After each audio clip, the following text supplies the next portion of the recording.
మళ్ళీ మీ దగ్గరకు వస్తాను. ఒకసారి చందు సాంబశివరావు గారి దగ్గరికి వెళ్దాం. ఇది చాలా ఇంట్రెస్టింగ్ ఫ్యాక్టర్. ఒకటి ఏంటంటే ఈ తెహ్రీక్ తాలిబాన్ పాకిస్తాన్ వాళ్ళు ఏకంగా ఒక వైమానిక దళం ఏర్పాటు చేసుకున్నారు సాంబశివరావు గారు. అంటే ఉగ్రవాదులు వాళ్ళ యాక్టివిటీస్ని కార్పొరేటైజ్ చేస్తున్నారన్నట్టు అనిపిస్తుంది ఏకంగా. అంటే ఇంకా హౌ సేఫ్ పాకిస్తాన్ ఇస్, నేననేది పాకిస్తాన్ కోణంలో మాట్లాడుతున్నానండి. పాకిస్తాన్కి మనకున్న పంచాయతీ వేరే, వాళ్ళ కోణంలో వాళ్ళు అక్కడ కూడా సివిలియన్స్ ఉంటారుగా, సాధారణ పౌరులు ఉంటారు. వీళ్ళు వచ్చి ఒక ఉగ్రవాద సంస్థ వచ్చేసి ఆఫ్ఘనిస్తాన్లో తాలిబాన్లతో సన్నిహితంగా సంబంధాలున్న ఒక వైమానిక దళం ఏర్పాటు, రేపు వాడు ఒక రిజర్వ్ బ్యాంక్ కూడా ఏర్పాటు చేసుకోవచ్చు. ఆ పాసిబిలిటీ కనిపిస్తుందా?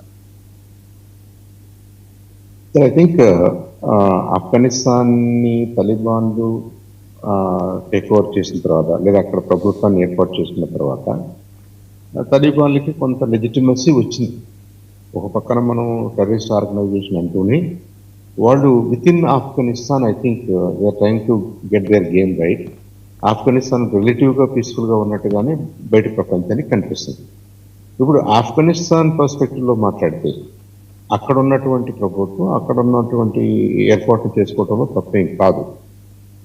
అయితే మనం ఏం చేస్తున్నామంటే out side of Afghanistan, Pakistan భూభాగంలో ఉన్నటువంటి తాలిబాన్ యాక్టివిటీని ఇవాళ ఆఫ్ఘనిస్తాన్లో ఉన్నటువంటి తాలిబాన్ యాక్టివిటీని లేదా ఆ గవర్నెన్స్ని విడివిడిగా చూడలేము.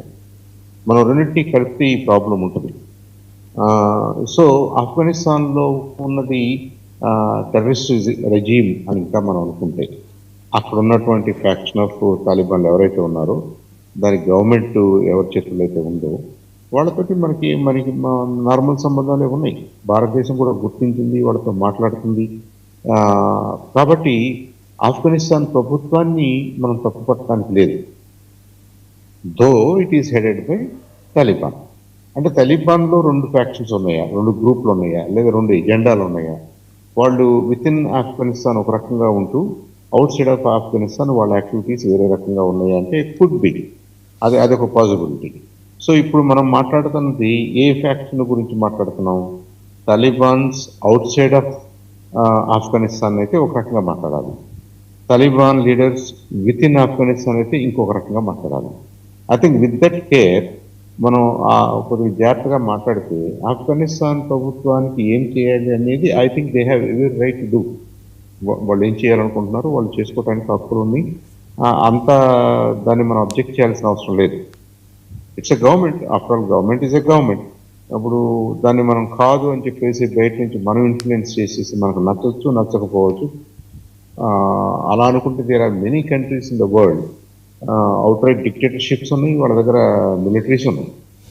కాబట్టి just because you're a dictator, just because you're a bad guy, మీ దగ్గర మిలిటరీ ఉండకూడదు, మీకు ఈ వెపన్స్ ఉండకూడదు, మీకు విమానాశ్రయాలు ఉండకూడదు, మీకు ఎయిర్ ఫోర్స్ ఉండకూడదు అని మనం అనలేం కదా.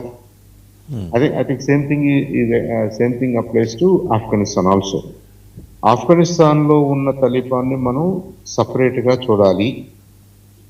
ఆ తాలిబాన్ బైఫర్కేట్ అయిందని, ఆఫ్ఘనిస్తాన్ని రూల్ చేస్తున్న ఫ్యాక్షన్ వేరని, టెర్రరిస్ట్ యాక్టివిటీస్ ఎవరైతే ఇంకా కంటిన్యూ చేస్తున్నారో especially out side of Afghanistan వాళ్ళని మనం డిఫరెంట్గా చూడాలి. ఇప్పుడు ఎవరు దీన్ని ప్రోత్సహిస్తున్నారు, ఎవరు దీన్ని ఫైనాన్స్ చేస్తున్నారు, ఎవరు దీన్ని కంట్రోల్ చేయబోతున్నారు అన్న దాంట్లో I think we need to be very very careful. Generalize చేసి తాలిబాన్లని లేబుల్ చేయటం ప్రాబబ్లీ ఈజ్ నాట్ ఫెయిర్ అని నేను అనుకుంటున్నాను. రైట్. అంటే సాంబశివరావు ఇక్కడ ఒక ప్రశ్న, వాళ్ళ వెనక తాలిబాన్ని రెచ్చగొట్టడం వెనక మనం ఉన్నాము అనే ఒక ఆరోపణని, అభియోగాన్ని పాకిస్తాన్ తెర మీదకి తీసుకొచ్చింది. ఎందుకంటే జనరల్గా ఇంటెలిజెన్స్ ఏజెన్సీస్ ఇలాంటివి చేస్తూ ఉంటాయి అక్రాస్ ద గ్లోబ్. మనం గమనిస్తూ వస్తున్న పరిణామాలే. మనం కాబట్టి మనం బ్రహ్మాండంగా చేసిందని మనం భుజాలు చర్చుకోవడానికి లేదు. పాకిస్తాన్ అనుమానంలో ఎంత శాతం నిజమండి ఉంటుంది? This is directly related to our first one. ఇప్పుడు తాలిబాన్లు రెండుగా విడిపోయారని అనుకున్నాం.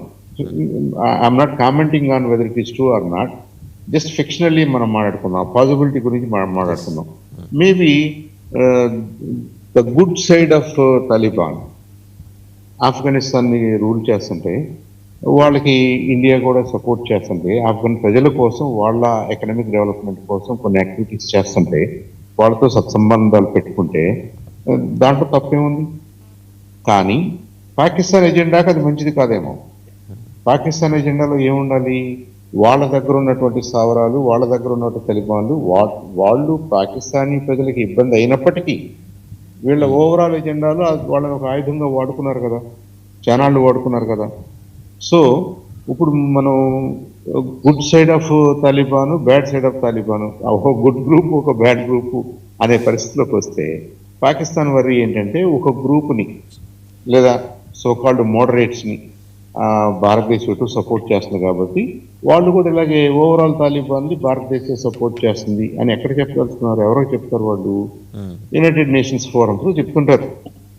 ఏమని? తాలిబాన్లకు మాకేం సంబంధం లేదండి, వాళ్ళు మా భూభాగంలో ఉన్నప్పటికీ నిజంగా దీన్ని ప్రోత్సహిస్తుంది ఇండియా, మమ్మల్ని ఏదో దెబ్బతీయడానికి, మమ్మల్ని డిస్టెబిలైజ్ చేయడానికి అని వాదిస్తారు. ఐ థింక్ బ్రాడ్గా ఈ అంశాన్ని నేను ఎలా చూస్తానంటే, ఒకప్పుడు తాలిబాన్ ఫర్ హిస్టారికల్ రీజన్స్ వాళ్ళు ఆర్మ్డ్ గెరిల్లా ఫోర్స్గా పనిచేశారు. Over a period of time ఆఫ్ఘనిస్తాన్లో జరిగినటువంటి పరిణామాలు, ఆఫ్ఘనిస్తాన్ ప్రభుత్వాన్ని ఏర్పాటు చేయడానికి దారితీసినటువంటి అంశాలు, ఇవాళ ఆఫ్ఘనిస్తాన్ని రూల్ చేసినటువంటి విధానం I think is very moderate. వాళ్ళేమి టెర్రరిస్ట్ గ్రూప్ గాను డిక్టటోరియల్ గాను ఉన్నట్టుగా మనకు అనిపించట్లేదు. చాలా దేశాలు వాళ్ళతో సత్సంబంధాన్ని కంటిన్యూ చేస్తున్నారు, ఏర్పాటు చేసుకుంటున్నారు. కాబట్టి ఆ గ్రూప్ ఆఫ్ తాలిబాన్ని ఇండియా సపోర్ట్ చేయటంలో, దో ఆ ఓల్డ్ లేబుల్ అలా ఉండిపోయినప్పటికీ ట్రాన్స్ఫార్మ్డ్ లీడర్షిప్ని సపోర్ట్ చేయటంలో తప్పేమీ కాదేమో. అది in the interest of Afghanistan అని మనం అనుకోవాలి. In the interest of Afghanistan ప్రజల కోసం వాళ్ళు మిలిటరీ పెట్టుకుంటానన్నా, ఏం చేసుకుంటారన్నా కానీ ఇట్స్ అప్ టు దెమ్. అది మనం ఇంటర్ఫియర్ అవడానికి అంశం కాదు. That's up to them. ఇక రెండోది, పాకిస్తాన్ క్లెయిమ్ చేస్తుంది ఏంటంటే, అయ్యో ఒక గ్రూప్గా ఉండాల్సిన వాళ్ళు రెండుగా విడిపోతే, దీంట్లో గుడ్ అండ్ బ్యాడ్ అని ఐడెంటిఫై అయిపోతే, బ్యాడ్ గైస్ అందరూ మన వైపు ఉంటే, గుడ్ గైస్ అందరూ ఇండియా వైపు ఉంటే ప్రాబ్లం కదా మరి. కాబట్టి కంటిన్యూయింగ్ ద లేబుల్, తాలిబాన్ కొన్న లేబుల్ని కంటిన్యూ చేయడం అనేది పాకిస్తాన్ ఇంట్రెస్ట్ అయ్యి ఉండొచ్చు. డెఫినెట్గా అది మన ఇంట్రెస్ట్ అయితే కాదు. దాన్ని మనం రెండు గ్రూప్స్గా చూస్తాం, గుడ్ అండ్ బ్యాడ్ సైడ్స్గా చూస్తాం, చూడాలి. ఆఫ్ఘనిస్తాన్లో ఉన్న వాళ్ళని మనం మోడరేట్ ఫోర్సెస్గానే చూస్తాం. రైట్. ఒకసారి గోపాలస్వామి గారు, ఇది వాళ్ళు ఏంటంటే 2026లో ఈ వైమానిక దళం ఏర్పాటు, వచ్చే ఏడాది ఏర్పాటు చేయబోతున్నారు. కశ్మీరు, గిల్గిత్ బాల్టిస్తాన్తో సహా మరికొన్ని ప్రావిన్సుల్ని వాళ్ళ ఆధీనంలోకి తీసుకురావటం అంటే కంట్లో నలుసు, పంటి కింద రాయి, చెవిలో జోరీగా, కాలి కింద మళ్ళీ ఒక ముళ్ళు లాగానే ఇవాళ ఈ టీటీపీ, తెహ్రీక్ తాలిబాన్ పాకిస్తాన్ వ్యవహరిస్తోంది. దీని వెనక ఖచ్చితంగా రా అనే మాట వాళ్ళు వాడుతున్నారు, కానీ ఒక రా ఒక్కటే అయి ఉండకపోవచ్చు, డీప్ స్టేట్ కూడా ఉండొచ్చుగా. అంటే డెఫినెట్గా any country to safeguard their interest ఇట్లాంటి స్ట్రాటజీస్ చేస్తారు, రా కూడా చేస్తారు అనటంలో అంటే 100% రా ఉందా లేదా we cannot say right now. But ప్రతి దేశం కూడా వాళ్ళ యొక్క బార్డర్ సేఫ్ గార్డ్ చేసుకోవాలన్నప్పుడు ఇట్లాంటి అంతర్గత శత్రువులు, మొన్న దురంధర్ పిక్చర్లో ఒక డైలాగ్ చూస్తాం, హమారే దుష్మన్ పాకిస్తాన్ మే నయ్యే హిందుస్థాన్ మే ఆయన ఒక డైలాగ్ కొడతాడు. సో ఇట్లాంటివన్నీ కూడా సేఫ్ గార్డ్ చేసుకోవాలనుకుంటే మనం ఇట్లాంటి స్ట్రాటజీస్ చేస్తాం, తప్పు లేదు. బట్ నాకేమనిపిస్తుంది అంటే, ఎప్పుడైతే అమెరికాలో ఈ ట్రంప్ యొక్క నీతి వల్ల అక్కడ ఆర్థికంగా నష్టపోయి తర్వాత అన్ఎంప్లాయ్మెంట్ పెరిగిన తర్వాత ఆయన తప్పులు కప్పిపుచ్చుకోవటానికి ఇతర దేశాలలో అన్రెస్ట్ క్రియేట్ చేయడానికి కూడా డీప్ స్టేట్ చేస్తుందేమో అని కూడా భావించవచ్చు మనం. దేర్ మస్ట్ బి డెఫినెట్లీ ఆ డీప్ స్టేట్ స్ట్రాటజీ ఉండొచ్చు, ట్రంప్ స్ట్రాటజీస్ ఉండొచ్చు. బట్ ఒక వైమానిక స్థావరం ఏర్పరచుకోవాలంటే చాలా కష్టం. అది అంతా లోకల్ గవర్నమెంట్ సపోర్ట్ కావాలి, కొన్ని సంవత్సరాలు పడుతుంది కదా ఆ వైమానిక స్థావరం ఏర్పాటు. రన్వేస్ ఉండాలి, టెక్నికల్ సపోర్ట్ ఉండాలి. ఇవన్నీ కాకుండా ఒకటేసారి వైమానిక స్థావరం ఏర్పరచుకుంటుంది అనేది I don't think it is possible in short period of time. But however వాళ్ళు ఏమన్నా చేయగలుగుతారు. వాళ్ళు చైనాతో కలుస్తారు, పాకిస్తాన్ వాళ్ళు.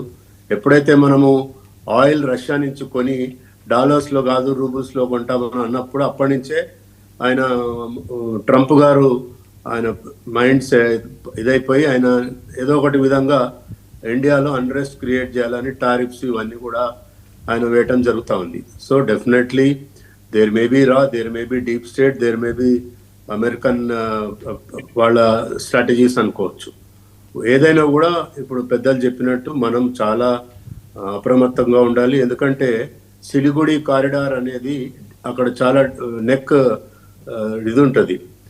అక్కడ లెఫ్ట్కేమో నేపాల్, అటు పోతే భూటాను, ఇటు పోతే బంగ్లాదేశ్ ఉంటుంది. సో వాటన్నిటిని కూడా కాపాడుకుంటూ మనము శత్రు దేశాలు వాళ్ళు ఏమేం చేస్తున్నారు అనేది మన ఎప్పటికీ కనిపెడుతుంది, మన ఇంటెలిజెన్స్ అక్కడ పనిచేస్తుంది. కాబట్టి definitely there is a threat from ఆ వైమానిక స్థావరాలు ఎవరు ఏర్పరచుకున్నా రేపొద్దున పాకిస్తాన్ వాళ్ళు కూడా, వాళ్ళ ఐఎస్ఐ వాళ్ళు కూడా వాడుకోవచ్చు కదా దాన్ని, వీళ్ళని బెదిరించి. ఏదేమైనా కొంచెం మనము కేర్ఫుల్గానే ఉండాల్సి వస్తుంది. రైట్. ఒకసారి కోటేశ్వర గారు ఖైబర్ పఖ్తూన్ఖ్వా బలూచిస్తాన్ ప్రావిన్సెస్ కూడా ఈ తెహ్రీకే తాలిబాన్ పాకిస్తాన్ విస్తరించింది. ఓ మాటకు వస్తే అసలు బలూచిస్తాన్లో ఎంటర్ అవ్వాలంటే పాకిస్తాన్ ఆర్మీ భయపడుతుంది, వెళ్ళినట్టు కాల్చి చంపేస్తున్నారు బలూచీలు. సో ఇటు దాంతో బలూచిస్తాను, ఖైబర్ పఖ్తూన్ఖ్వా వాళ్ళు సైకలాజికల్గా వాళ్ళు they have dissociated themselves from Pakistan. అది స్పష్టంగా వాళ్ళ పాకిస్తాన్ రూల్ లేదు, ఆ ట్రైబ్సే అక్కడ వాళ్ళని పరిపాలించుకున్నట్టుగా కనిపిస్తుంది. ఇప్పుడు ఇదొక ఆందోళనకరమైన పరిణామం. వాళ్ళు ఏదో ఈ ఎయిర్ బేస్ ఒకటి ఏర్పాటు చేసుకుంటాం అని చెప్పడం. ఉగ్రవాద సంస్థలు ఎయిర్ బేస్లు ఏర్పాటు చేసుకుంటే ఇవాళకి మనకు ఇక్కడి నుంచి చూడటానికి, భారతదేశం కిటికీలో చూడటానికి సమ్మగానే ఉంటుంది. రేపొద్దున అది ఇక్కడ దాకా కూడా రావచ్చు కదా, నమ్మలేం కదా. టెర్రరిస్ట్ సైకాలజీ అది అమీబా లాంటిది, ఒక చోట ఎక్కితే రెండో వైపు విస్తరిస్తుంది. ఏమంటారు? ఇప్పుడు టెర్రరిస్ట్ ఆర్గనైజేషన్స్ ఎయిర్ బేస్ అనేటువంటిది అది ఊహాజనితమైనటువంటిది తప్ప అది వాస్తవం కాదు అనేది నేను చెప్పదలుచుకున్నాను. ఎందుకంటే అది అంత తేలికైనటువంటి వ్యవహారం కాదు. ఏ ప్రభుత్వం కూడా ఎవరు కూడా అటువంటి వాటిని ఎంకరేజ్ చేయరు. అది ఒక ప్లాంటెడ్ స్టోరీగానే నేను దాన్ని భావిస్తాను. ఇక ఆఫ్ఘనిస్తాన్ తాలిబాన్ల విషయానికి వస్తే, ఆఫ్ఘనిస్తాన్లో తాలిబాన్ల అధికారానికి వచ్చిన తర్వాత వాళ్ళు మొట్టమొదట అవుట్ సైడ్ ఎవరితో మాట్లాడారు, ఎవరితో తీవ్రమైనటువంటి చర్చలు జరిపారంటే చైనాతో జరిపారు. మనం దాన్ని గుర్తు తెచ్చుకోవాలి. ఫస్ట్ వాళ్ళు చైనా వెళ్ళి మాట్లాడారు, చైనా వెళ్ళారు. కానీ చైనా ఇంతవరకు అక్కడ ఉన్నటువంటి తాలిబాన్ ప్రభుత్వాన్ని అధికారికంగా గుర్తించలేదు. ఎవరు గుర్తించారంటే ఒకే ఒక్క రష్యా మాత్రమే గుర్తించింది. మన దేశంతో సహా ఎవరు ఇంతవరకు గుర్తించలేదు. డిఫరెంట్ రీజన్స్ దాని వెనకాల ఉన్నాయి. మన పరిస్థితి ఏమైందంటే, మన అజిత్ దోవల్ గారు లేదా మన రా విభాగం కూడా ఆఫ్ఘనిస్తాన్లో తాలిబాన్ల అధికారానికి రాబోతున్నారు అనేటువంటి విషయాన్ని పసిగట్టడంలో ఘోరంగా విఫలమయ్యారు. అక్కడ అమెరికా శాశ్వతంగా ఉంటుందని, మనం తాలిబాన్లకు వ్యతిరేకంగా అమెరికాకి మనం పెట్టుబడులు పెట్టి మనం సంపాదించుకోవచ్చు అనేటువంటి ఆ భ్రమంలో ఉన్నారు తప్ప లాస్ట్ మినిట్ వరకు కూడా మన వాళ్ళు ఫెయిల్ అయ్యారు. అందుకని తర్వాత ఏం చేశారు, వెంటనే ఖతారుని మధ్యవర్తిగా పెట్టుకొని ఆ తాలిబాన్లతో చర్చించి మీకు మాకు తగాదేం లేదు రాపై అని చెప్పేసి ఒక సానుకూలమైనటువంటి అవగాహనకి వచ్చారు. అది కంటిన్యూ అవుతా ఉంది. ఇప్పుడు పాకిస్తాన్ ఎందుకని తాలిబాన్లను వ్యతిరేకిస్తూ ఉంది? తాలిబాన్లు వాళ్ళు అమెరికాకి వ్యతిరేకంగా ఉన్నారు. పాకిస్తాన్ అనేటువంటిది అమెరికా ఏజెంట్. అందువలన వాళ్ళు పెంచి పోషించింది, ఆ విత్తనం వేసింది అమెరికా, పెంచి పోషించింది పాకిస్తాను. ఇవాళ ఆ తాలిబాన్లు వ్యతిరేకమైన తర్వాత ఆ తాలిబాన్లు అనేటువంటి వాళ్ళు రష్యాకి దగ్గర అవుతున్నారు, వాళ్ళు అయ్యారు. చైనాకి దగ్గర అయిన తర్వాత పాకిస్తాన్ మధ్యలో ఇరుకాటం. అందుకని అమెరికా ప్రయోజనాలకు అనుగుణంగా పాకిస్తాన్ ఇవాళ ఆ తాలిబాన్ల మీద గౌరవం చేస్తూ ఉంది. మరి ఆ తాలిబాన్లు వ్యూహాత్మకంగానే భారతదేశం కూడా పాకిస్తాన్కి వ్యతిరేకంగా వాళ్ళు ఉన్నారు కనుక వాళ్ళతో చేతులు కలిపింది భారతదేశం, వాళ్ళతో సాన్నిహితమైనటువంటి సంబంధాలను ఏర్పాటు చేసుకుంది. ఎందుకని మనకు కూడా అవసరమే, దాన్ని వ్యూహాత్మకంగా మనమే తప్పట్టక్కర్లేదు. అందుకని ఇవాళ ఆ ప్రాంతంలో జరుగుతున్నటువంటి ప్రపంచ రాజకీయాలను మనం చూసినప్పుడు మనం గతంలో మాదిరి, నేను అదే చెప్తున్నా, అమెరికా తోకంట వెళ్ళి అమెరికా ఏదో మొత్తాన్ని గోదావరిని ఈదేస్తుందని చెప్పేసి భ్రమపడితే ఇదిగో ఇలాంటి సమస్యలే వస్తాయి. అందుకని మన యొక్క స్వతంత్రమైనటువంటి విదేశాంగ విధానాన్ని, ఎత్తుగడల్ని మనం అనుసరించకపోతే ఏదో దెబ్బలు అవుతాయి. ఇప్పుడు ఆఫ్ఘనిస్తాన్ అనేటువంటిది చిన్న దేశము. రెండోది అది దాన్ని ఒక విధంగా చెప్పాలంటే అదుపు చేస్తున్నది చైనా, అదుపు చేస్తున్నది రష్యా, అదుపు చేస్తున్నది. అందుకని వాళ్ళు ఆ విధమైనటువంటి పనిలో ఉన్నారు. చుట్టుపక్కల ఉన్నటువంటి దేశాల విషయంలో కూడా నేను అదే నిన్న చర్చలో కూడా నేను చెప్పాను. చుట్టుపక్కల ఉన్నటువంటి చిన్న దేశాలు మాల్దీవులే కదా, లేదా ఇంకొక దేశమే కదా అని చెప్పేసి మనం కనుక దురహంకారానికి పోయి పెద్దన్న పాత్ర వహిస్తే కొన్ని సందర్భాల్లో అవి కూడా మనకి ప్రమాదకారులుగా మారేటువంటి అవకాశం ఉంటుంది. అందుకని చిన్నదా పెద్దదా అని కాదు, ఒక ఫెయిర్నెస్ అనేటువంటిది ఉండాలి. అందుకని ఈ చుట్టుపక్కల దేశాలు కావచ్చు, ఆఫ్ఘనిస్తాన్ ఏదైనా కానీ వీటన్నిటి పట్ల మనం చాలా అప్రమత్తంగా వ్యవహరించాలనేటువంటిది ఈ ఉదంతంలో మన దేశం నేర్చుకున్నటువంటి పాఠం. అది మంచిదే. ఆ విధంగా ఇప్పుడు జరుగుతున్నటువంటి పరిణామాలు మీరు చెప్పినటువంటి ఎయిర్ బేస్ అనేటువంటిది అది అవుట్ ఆఫ్ క్వశ్చన్, అది జరిగేటువంటిది కాదు అనేది మాత్రం నేను స్పష్టంగా చెప్తాను. రైట్. పాపారావు గారు కుడి ప్లీజ్ కంక్లూడ్ అండి. పాపారావు గారు, అంటే ఇది కూడా ఇలాంటి నెరేటివ్ బిల్డింగ్ కూడా డీప్ స్టేటే చేసి ఉండొచ్చు కదా, దీన్ని కూడా మనం డిస్మిస్ చేయలేం కదా పాపారావు గారు? దేనికోసం చేసిందంటారు? ఈ ఈ తాలిబాన్స్ ఒక air base TTP Tehreek-e Taliban Pakistani వాళ్ళు పాకిస్తాన్లో ఒక ఎయిర్ బేస్, బహుశా వాళ్ళు మోస్ట్ లైక్లీ ఆ బలూచి ప్రాంతంలోనో ఖైబర్ పఖ్తుంఖాలోనో వాళ్ళు ఏమైనా ఏర్పాటు చేసుకుని అక్కడి నుంచి యాక్టివిటీస్ ఇనిషియేట్ చేద్దామని ఒక ఆలోచన ఉంటే ఆ ఆలోచన ఉంది అనే ఒక ప్రచారాన్ని బయటకు తీసుకొచ్చింది డీప్ స్టేట్ అయి ఉండొచ్చు కదా అని ఒక అనుమానం ఉంది. మీరేమంటారు? దాని మీద ప్రత్యేకంగా నేను మాట్లాడేది ఏమి లేదు, కానీ కోటేశ్వరరావు గారు వివరంగా మాట్లాడారు. నాకు అంతకంటే కూడా ఎక్కువ తెలియదు. రెండోది ఏంటంటే ఇక్కడ నేను అనేది తాలిబాన్లు గతంలో తాలిబాన్లు కాదు. ఇక్కడ ముఖ్యమైన విషయం ఏంటంటే తాలిబాన్లు ఒకప్పుడు అమెరికా చేత రెచ్చగొట్టబడి, అమెరికా చేత పాకిస్తాన్ భూభాగం మీద సమీకరించబడి, ఆఫ్ఘనిస్తాన్ లో రష్యా సేనలు ఉన్నప్పుడు కమ్యూనిస్ట్ ప్రభుత్వం అధికారంలోకి వచ్చిన తర్వాత దానికి ఏదో కొంచెం ఇబ్బంది వచ్చింది అనే దాని మీద రష్యా సైన్యం వెళ్ళి అక్కడ దిగింది. వాళ్ళు అక్కడే దానికి ప్రతిగా, ఎందుకంటే ఆఫ్ఘనిస్తాన్ భూభౌగోళికంగా చాలా ఇంపార్టెంట్ ప్లేస్. అక్కడి నుంచి ఆసియా కానీ యూరోప్ లో మొత్తం అటు రష్యా వెళ్ళొచ్చు, ఇటు చైనా వెళ్ళొచ్చు, భారత్, ఇట్లా చాలా చోట్లకి లింకులు ఉన్నాయి. చాలా కీలకమైన ప్రాంతం ఆసియా, ఆఫ్ఘనిస్తాన్ ఇక్కడ. కాబట్టి దాన్ని పోగొట్టుకోకూడదు అనే దాని మీద చరిత్రలో దానికి ప్రాధాన్యత ఉంది. దాని మీద తాలిబాన్లను తెచ్చిపెట్టింది, ఆ రోజు అంతా తయారు చేసింది, ఇదంతా కూడా అమెరికా. ఆ రోజు పాకిస్తాన్తో కలిసి ఇద్దరు కలిసి చేశారు ఆ బోర్డర్లో పెట్టి. దాని మీద వాళ్ళు తాలిబాన్లు మొత్తానికి విజయవంతంగా అప్పుడు బాబర్ కర్మల్ అనుకుంటే చివరిలో ఆయన్ని చంపేసి ఆ కమ్యూనిస్ట్ నాయకుడు ఆయన రోడ్డు పక్కన చెట్టుకు వేలాడ తీశారు. ఆయన ఉరితీసి మొత్తం మీద తాలిబాన్లు ఆ దేశంలో అధికారంలోకి రాగలిగారు. సరే, ఆ పోరాటం అయిపోయిన తర్వాత తాలిబాన్లు ఈ అమెరికాతో ఈ 2001లో సెప్టెంబర్ దాడులు ఎప్పుడైతే జరిగినాయో వరల్డ్ ట్రేడ్ సెంటర్ మీద అమెరికా తాలిబాన్ల మీద దాడి చేసింది. అమెరికా ఆఫ్ఘనిస్తాన్ మీద దాడి చేసింది కదా, అది యుద్ధంగా మారి అంతకుముందు రష్యా ఎట్లా దెబ్బతిందో ఇప్పుడు రెండోది అమెరికా కూడా అలాగే దెబ్బతిని తరిమేయబడ్డది. ఈ 2 యుద్ధాల క్రమంలో, ఆఫ్ఘనిస్తాన్ లో రష్యాతో చేసిన యుద్ధ క్రమంలో, తర్వాత అమెరికా చేత తయారు చేయబడి యుద్ధం చేశారు. తర్వాత అమెరికాతో యుద్ధం వచ్చిన తర్వాత వాళ్ళు చాలా సోబర్గా అయ్యారు, చాలా రియలిస్టిక్ గా ఉన్నారు, సోబర్గా ఉన్నారు. వాళ్ళు ఆ దేశాన్ని అభివృద్ధి చేసుకోవాలనే ప్రక్రియలో ఉన్నారు. అంత గతంలో ఉన్నటువంటి మరీ అంటే కొంత మితవాద అంటే కన్సర్వేటివ్ ఇది మహిళల పట్ల కానీ ఇట్లాంటివి కొన్ని ఉన్నాయి. కానీ ఓవరాల్ గా వాళ్ళు చాలా చాలా ప్రోగ్రెసివ్ గా ఉన్నారు డెవలప్మెంట్ విషయంలో. అట్లాంటి దేశంతో భారతదేశం స్నేహం చేస్తే తప్పు లేదు. పాకిస్తాన్ కంటే కూడా వెనక బయలుదేరినటువంటి పాకిస్తాన్ చేతిలో పాకిస్తాన్ లో బిగినైన ప్రయాణం మొదలుపెట్టిన వాళ్ళు ఆఫ్ఘనిస్తాన్ లో సెటిల్ అయ్యి తాలిబాన్లు ఈరోజు ఆఫ్ఘనిస్తాన్ బాగా చేసుకోగలుగుతున్నారు. కానీ పాకిస్తాన్ మాత్రం ఎక్కడేసిన గొంగళి అక్కడే. ఇన్ని సంవత్సరాల తర్వాత స్వాతంత్రం వచ్చిన తర్వాత కూడా ఇద్దరికి కలిపి ఒక రోజు అటు ఇటుగా వాళ్ళకు స్వాతంత్రం వచ్చింది. కానీ వాళ్ళు సర్వనాశనం అయిపోయి ఇంకా మునిగిపోతున్నారు, నాశనం అయిపోతున్నారు. రోజు పిచ్చి లెక్కలు తయారవుతుంది. కానీ ఆఫ్ఘనిస్తాన్ ఈరోజు చాలా బ్రహ్మాండమైన పురోగతి. అది మంచిది. మనకు భారతదేశానికి సంబంధాలు ఉంటాయి కూడా చక్కగా. వాళ్ళు భారతదేశ సహజంగా వాళ్ళు చాలా చాలా అద్భుతంగా, వాళ్ళ ఎంపిక కూడా బాగుంది. ఎవరితో స్నేహం చేయాలి ఏంటనే వాళ్ళ ఎంపిక కూడా బాగుంది. వాళ్ళు చాలా జ్ఞానంతో ఉన్నారు, వాళ్ళు సరిగ్గా ఉన్నారు.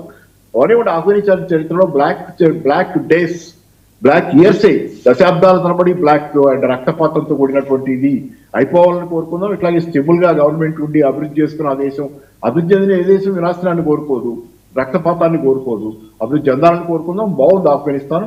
సరే, మిగతా విషయాల్లో ఏంటంటే Balochistan, Pakistan is a failed state. ఇప్పుడు కాదు, ఎప్పుడో ఫెయిల్డ్ స్టేట్. అది దాని గురించి ఎంత మాట్లాడినా అది failed state. Right. Thank you Paparao గారు, thank you very much Paparao గారు, ఏంటంటే- గోపాల్ శర్మ గారు, కోటేశ్వరరావు గారు అండ్ చంద్రశంకర్ గారు, అందరికీ ధన్యవాదాలు. సమయం కూడా పూర్తి కావచ్చింది. అండ్ ఓవరాల్గా చూస్తే ఏంటంటే పెంటగాన్ రిపోర్ట్ ఎంతవరకు నమ్మచ్చు, ఎందుకంటే డీప్ స్టేట్ ఖాళీగా కూర్చోదు. డీప్ స్టేట్కి 6th ఫింగర్ ఒకటి ఉంటుంది. ఆ 6th ఫింగర్తో ప్రపంచంలో ఉన్న దేశాలన్నింటినీ గోకుతూ ఉంటుంది. ఇలాంటి రిపోర్ట్స్ ఇచ్చి ఫీడ్బ్యాక్ తీసుకొని narrative building, wrong narrative and false narrative building చేస్తూ ఉంటుంది అనేది మనం ప్రపంచ రాజకీయాల్ని, జియో పొలిటికల్ అఫైర్స్ని కనుక గమనిస్తే తేటతెల్లమయ్యే అంశం. దీనికి పెద్ద ఇదేమి రాకెట్ సైన్స్ కాదు, ఇది సామాన్యమైన ప్రజలకు కూడా అర్థమవుతుంది. సో డీప్ స్టేట్ ఎన్ని వేషాలు వేసినా మనం అంటే మనకి చైనాకి మధ్య దూరం పెంచేసి చైనాని ఒక పెద్ద భూతంలాగా, ఒక డెమోన్లాగా చూపించే ప్రయత్నం ఎంత చేసినా డీప్ స్టేట్కి కానీ లేదా డీప్ స్టేట్ ప్రతిపాదిత అమెరికాకి కానీ భారత భూభాగం కానీ భారతదేశం చుట్టూ ఉన్న సముద్ర జలాల్లో కానీ వాళ్ళకి ఎట్టి పరిస్థితుల్లో స్థావరాలు ఏర్పాటు చేసుకునే అవకాశం దొక్కదు.